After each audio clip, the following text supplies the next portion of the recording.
bunga ng tibig guys, oh, na kinukuntit ng mga ibang vlogger na ano, kinakain nila. Lason yan, hindi naman talaga kinakain yan. Huwag kayong gagaya din sa mga taong yun na kumakain ng mga tibig na yan.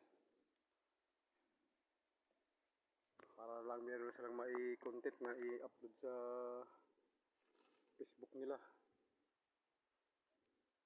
Yung tayong tutulad dyan na kinakain yung bunga, hindi naman talaga kinakain yan. Maaaring sakatan ka lang dyan. Bunga lang yan ng punong kain ng tibig pero hindi man kinakain. Huwag tayong gagaya sa kanila, may mai-content lang, may mai-upload lang. Marahil kunwari lang nila kinakain pero hindi man nila nilulunok. Ini-edit nila yung video.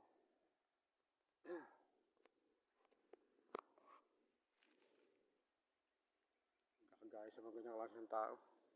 May mai-upload lang. Hindi mo kinakain niya. Saktan ka ng tiyan niya pag kinain mo yan. Bunga ng tibig. Hindi naman kinakain.